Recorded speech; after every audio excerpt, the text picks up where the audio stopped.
It is often said that the use of social media makes people more distracted, or it is the people that uses it that do so because they are easily distracted. Either way, it is pertinent we know that the virtues and vices of social media and how to use it to our own advantage is of importance. On this note, I welcome you to Let's Talk. My name is Olujoke Mosako, and my guest is Venerable Alex Adebiyi, retired Deputy Director, Programs National Orientation Agency, NOA. And the topic of discussion is social media and vices. Well, before we delve into the discussion proper, I would like to remind you to please subscribe to our YouTube channel and follow us on all of our social media platforms. So let's go right into the program.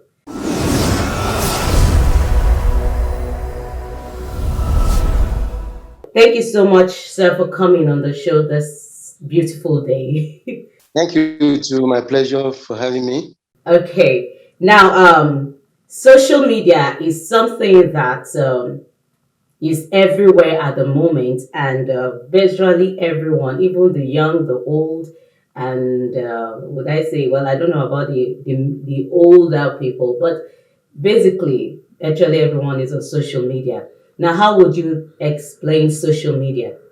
Thank you very much, my sister. Let me first and foremost extend my sincere greetings to you by saying Happy Christmas, Happy New Year in advance. Thank you. That's my takeoff. And then secondly, I want us to situate issues in perspectives. And by that, I mean, when we talk of the social media, I see it as one of the greatest innovations that has ever happened to human civilization. Conceptually, contextually, and in outcome, it is meant to serve as a bridge to connect people together. Little wonder why it is often referred to as reducing or compressing the world into a global village. The concept, the design is meant to be progressive. It's meant to develop humanity. It's meant to develop everything about our lives. But unfortunately, as we go along, because every coin has two sides, so the devices, as things unfolds, appears to be more than the positives. These are issues. This is why I say we should put issues in perspective. But by and large, the social media is one of the greatest innovations of the century. If only we catch into it and we use it, we deploy it for things that are appropriate, things that are relevant to human development, growth, and societal peace and harmony. Okay, now if you can give us a brief introduction on how it came about. You know, there was a time that social media was not reigning. Yes, we have the telecommunications that that was in existence, such as in Nigeria, Nitel, you know, landline generally. But before you know it, MCN came about, came on, all the other networks came, and now before you know it, we have Facebook, Instagram, Twitter, and all of these platforms. How did we come about it? Actually, I would rather say it even came to Nigeria rather late, because when you look around Nigeria, when the neighboring countries, Benin Republic, Togo, and other places have it on before it took off in Nigeria. And that was during the regime of President Olusegun Obasanjo. So coming on board now, seriously, it has been a very veritable tool, a very, very powerful platform for the projection and articulation of views, opinions, globally, regionally, nationally, and so on and so forth. But like I said, it came late into the Nigerian system, but howbeit, since the advent of the social media in Nigeria, it has been found to be very, very laudable, very, very projective, and very, very useful to our human endeavors, programs, developments, and what have you. Okay, so is social media bad for us, or is the use that is bad, how it is used actually? As earlier said, every coin has two sides. It has the positives, it has the negatives. But lately, particularly among the youths, it has been deployed oftentimes for negative vices. And this is why I think we are floating this discussion. If the social media, as it were, is to be deployed appropriately, is to be utilized as designed, conceptualized, and invented, seriously, the world will have been a better place. Because why? You are over there and I'm communicating with you here. Hitherto, it was not like that. Like you earlier said, I have to go to Nitel, queue at the Nitel, pay through the line, the table line box, and oftentimes you don't get easily connected to your friends, family, relatives, and the likes. But now, I'm in the comfort of my house now, and we are communicating. So this is one of the beauties of social media. Like I said, if it is properly utilized, properly deployed for the advancement of the human cause, development-wise, seriously, is one of the most fantastic innovation that ever happened to humanity. Okay, can you please reel out the values that these have and what we've benefited from it over time? It has brought us so close yet so far. Like I'm saying now, like we are talking now. You are very far away from me. I'm very far away from you, but we are connected. We are talking. Are you getting my point? Yes. That is at the international level. At the regional level, ditto. At the local level, ditto. It has enhanced easy and effective communication between families, between friends, and the likes. It has served as a veritable tool for the promotion of business and activities, business endeavors, social interactions, human relations, religious activities, technological activities, name it, what have you. So you cannot mention the benefits. It's quite overwhelming. That is why I said earlier, if the media, the platform were to be deployed for the purpose for which it was invented, that is for the advancement of the human cause, globally, nationally, regionally, for the development of our economic programs, our developmental progress, our religious advancement, our cultural projections and advancement, our educational projection and advancement. If students can deploy the social platform into meaningful and progressive use, seriously, it's one of the best that has ever happened to the human history. Okay, let's quickly go on this break, and when we come back, we continue from there. Please stay with us. Hi everyone, my name is Essay, and I'm here to talk to you about Let's Talk. It's a show on DNTWOK, which is DNTWOK. It's a very inspiring show, very informative. You will learn a lot on this show. So I invite you to please join DNTWOK, like, subscribe, and share with everyone you know.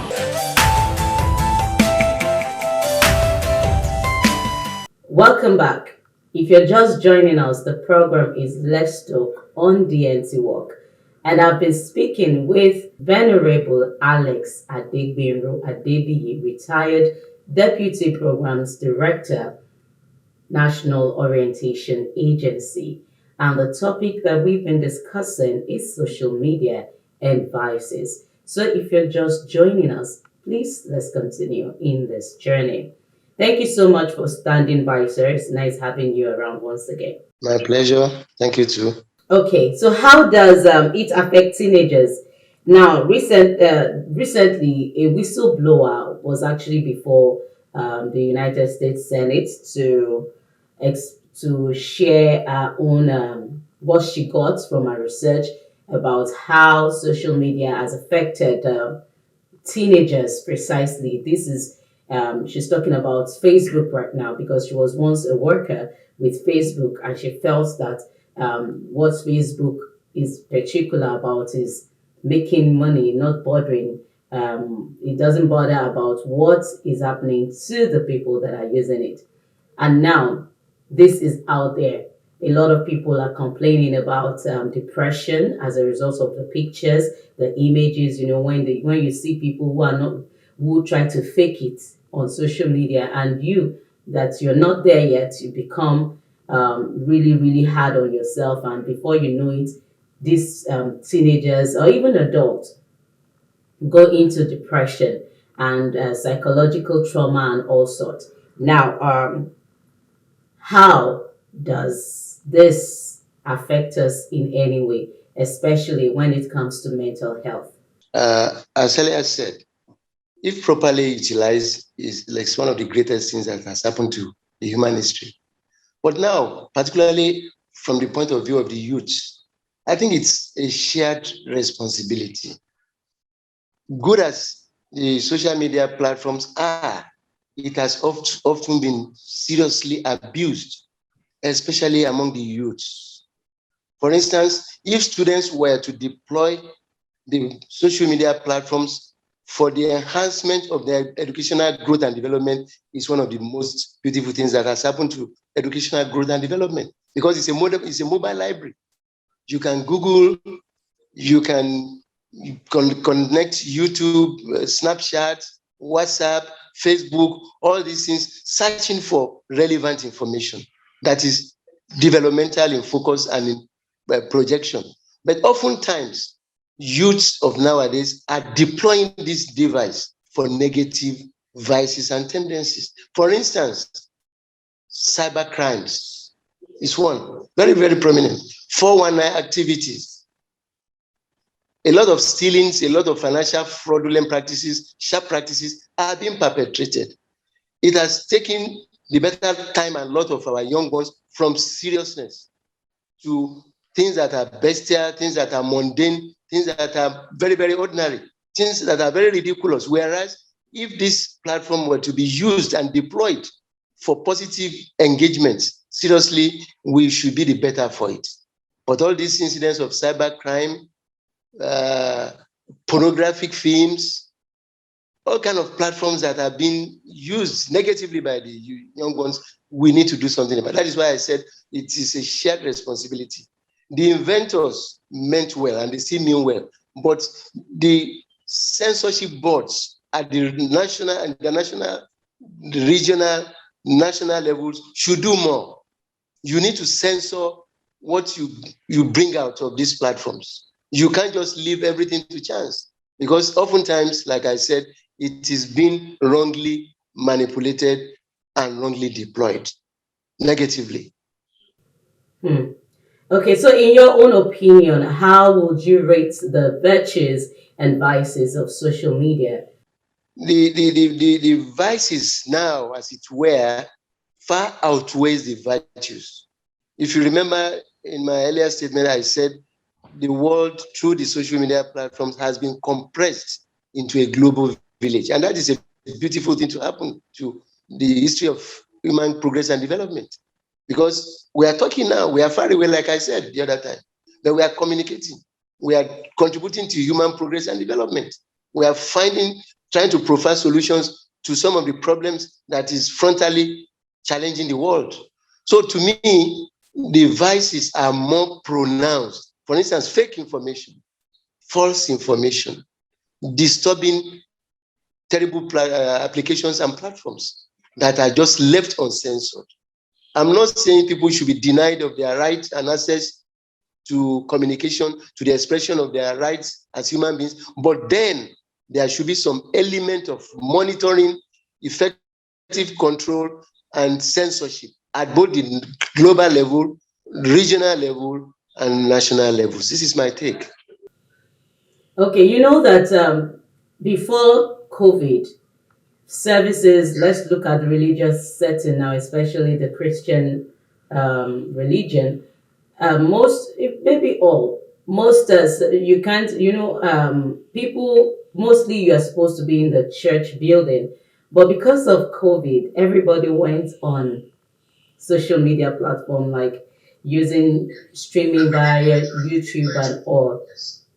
Now, do you think that we can still go back to the way it was, even at this juncture?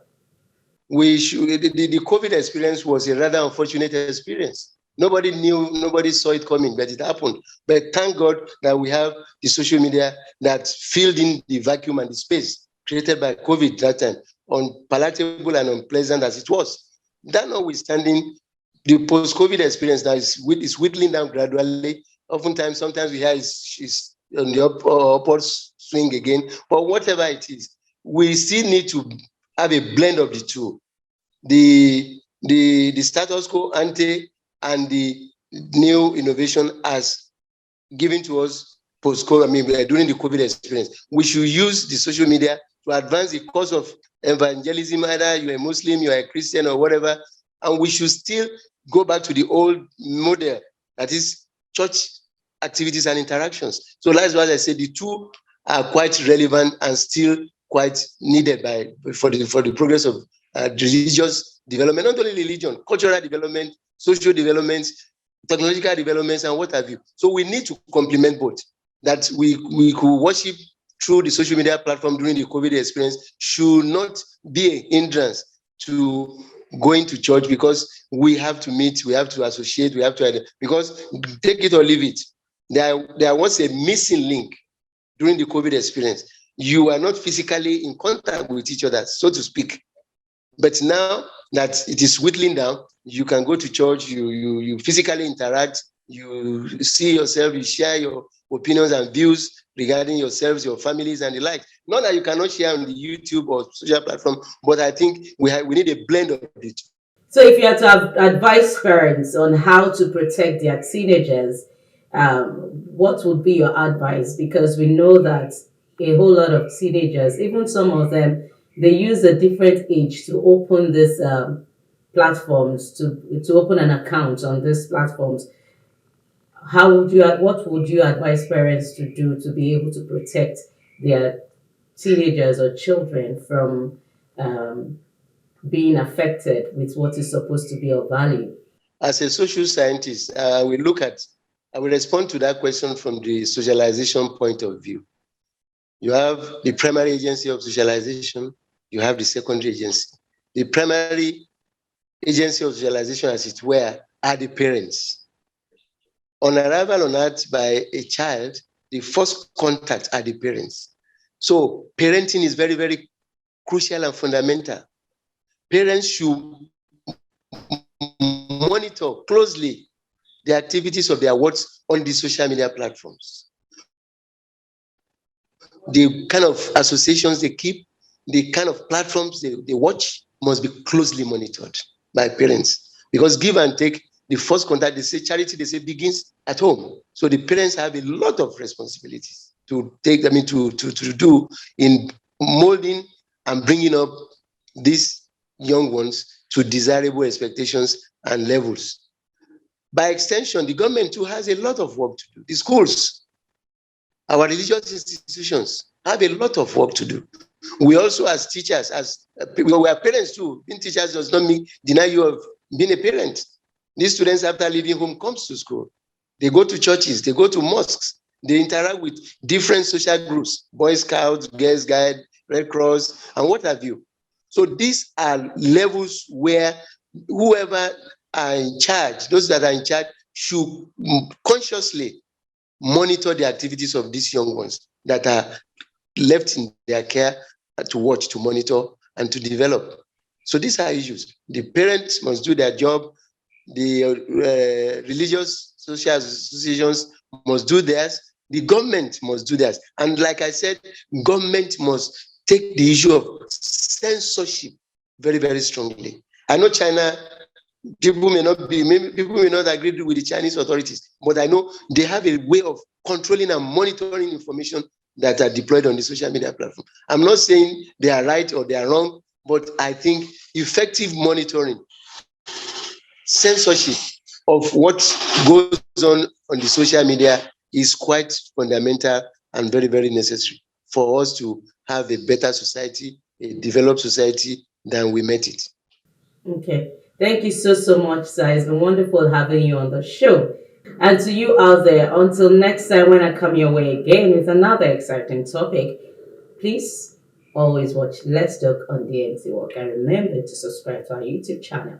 Bye for now.